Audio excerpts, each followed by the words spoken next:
Hi. I wanted to document the process, so I'm going to attempt to cross-pollinate these two Echeveria together. So let's have plant sex.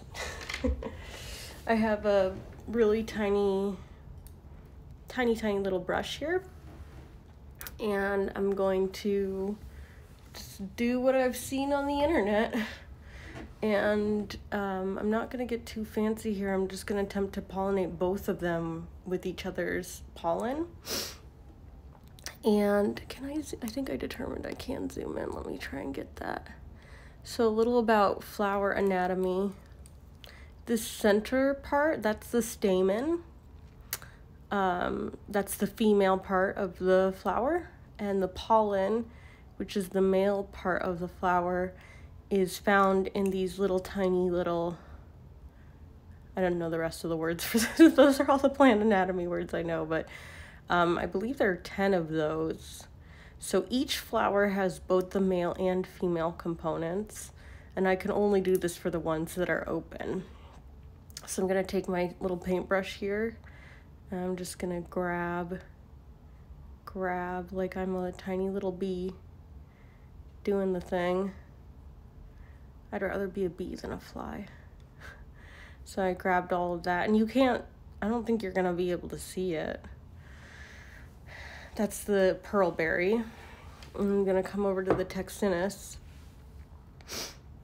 and here are these flowers. And they're shaped a little different, but they still have that same anatomy. I'm gonna take my pollinated brush and attempt to dab that right on the stamen. And I can already see, look how much more, well, you can actually see that on the video. That's the pollen from the Texensis. So I don't know if it's that these flowers have been open longer, but looks like its pollen is a little bit more visible. Let me try and transfer this over while I can. I'm sorry I don't know more about this. This is just my first time trying to do any of this. Honestly, I'll be happy if I get seeds. Forget about if the seeds come to fruition. Okay, and I'm just gonna do this a few times. I've got a few flowers to work with, especially on the Texensis side. Thank you for those of you who tried to help me find a guide. The closest thing I got was this great YouTuber online. His name is, I don't know his actual name. His channel's name is like Serescapades, I think. It's a little hard to pronounce. I've been following him for a while. He had some good info on this part, which to me this seems kind of like the easy part. I'm still looking for more information on what to do with the seeds, but maybe I can just find a guide for how to germinate, I guess is the right word, how to germinate seeds in general.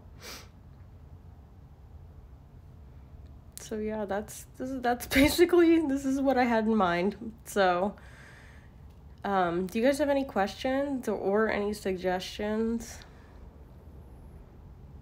That's it. And this is a little art brush, size 10 or 0. I don't really know how to read that. But yeah, so there are my babies.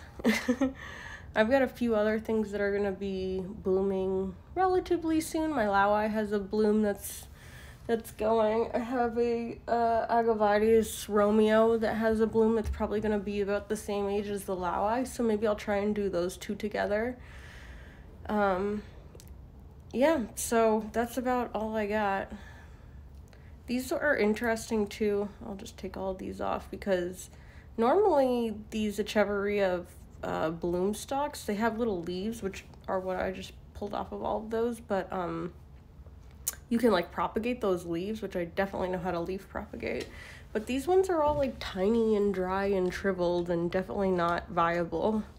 I'm not really sure what the story is genetically there, but Anywho, I just wanted to make sure we recorded this because hopefully there will be more to this story. And if not, at least we came this far together, and I don't know. We'll check back in a few weeks, I would imagine. Okay, ta-ta, everyone.